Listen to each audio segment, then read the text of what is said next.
Here's two things I learned about life from my house flooding only a few days after we brought our brand new baby girl home from the hospital. And so the first thing is that when you pray for something, a lot of times God just doesn't give you that thing. He gives you the opportunity to practice and grow into that thing. And so for example, when you pray for patience, God doesn't just give you patience. You don't just wake up tomorrow morning a very patient person.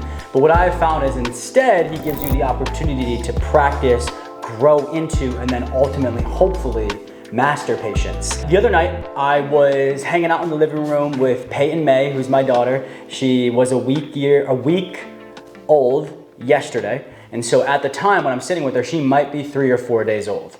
And my wife had a C-section for the delivery and went upstairs to, take her first shower and get cleaned up. And she was up there in the shower for about 30 to 45 minutes. And I'm sitting there holding Peyton in the living room. It's about 7 or 8 o'clock at night, I believe. And I'm watching, I think it was a basketball game, and it went on commercial. But when it went on commercial, it got quiet for a second. And when it got quiet in that moment, I could hear water dripping in the kitchen. And so I'm like, oh God, please don't let this be what I think it is. So I pick her up, I pause the TV, and I walk into the kitchen and I look to my left. And our entire back wall of our house is dripping water. I didn't even know where to start. But before I got started, just sitting there, almost dumbfounded, like what the heck is going on? I clearly heard from God, here's an incredible opportunity to practice some patience and some presence. On top of that, obviously I have a newborn, my wife is recovering from major surgery, but I'm also a business owner where I just went on paternity leave. I've never backed away from my business for more than 2 weeks, let alone I'm stepping away for 3 months to be on paternity leave, which I'm really thankful for. But as you can imagine, it's a little scary too as well. Coupled with, I also stepped down as the president of my company. So I'm handing over the operations to a very trusted individual, but it's not me being the president anymore. And then throw on top of that, possibly our slowest month in business historically. And so all of these things going on at once, what a beautiful collection of opportunities to practice patience and presence. And so that's my first thing. When you pray for something, God doesn't just give that over, right? He gives you opportunities to practice those skill sets and hopefully grow into them and ultimately master them. The second thing I learned is that we are just not in control. Right? We're not in control. Something like a pipe bursting that can flip your whole life upside down can happen at any moment. And so no matter how much our ego tries to convince us that we are in control, we just simply aren't. We just simply are not in control of everything, but God is. And life gets a lot more fruitful when we start to understand that God is the creator and in control of all of these earthly things that we long for and fear for. But that's also not a license to sit back and do nothing. When I say God's in control, that is true. But sometimes people let the pendulum swing and they're like, oh, since God's in control, I'll just sleep in every day. I won't do my work. I won't show up. I won't do X, Y, and Z that God is actually calling me to do so He can play His part while I play mine. And so though God is in control, it's not a license to sit back and do nothing. We still need to play our part and control what we can and what we're supposed to control.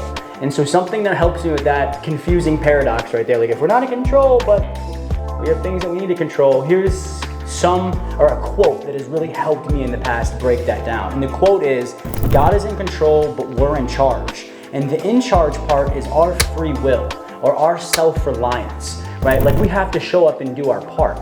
Though God is in control, if I want to have impact on this world and share beautiful messages and create content that serve other people, He wasn't going to shoot this for me, right? I'm in charge of deciding to show up and shoot this, right?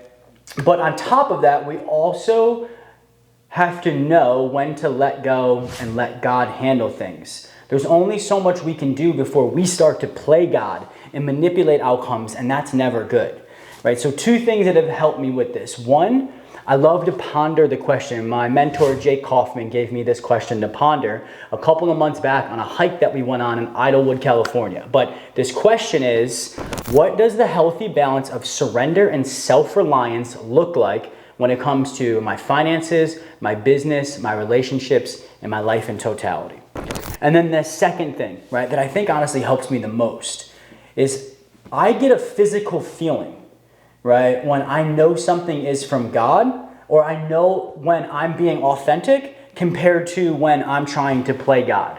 right? Or do his job for him, or control what I'm not supposed to be controlling. It comes with a physical feeling.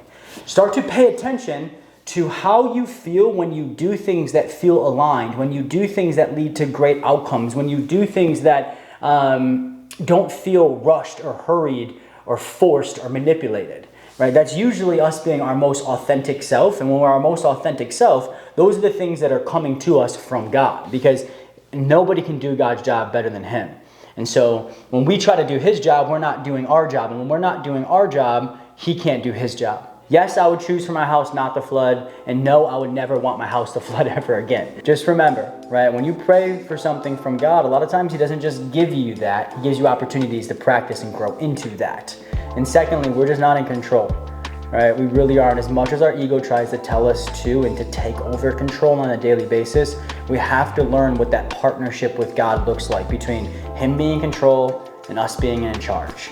I appreciate y'all being here today, and I hope that this message served.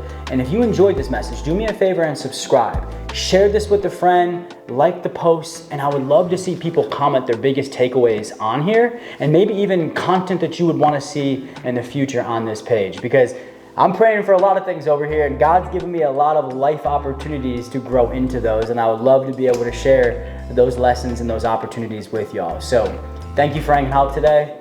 I will see you next time.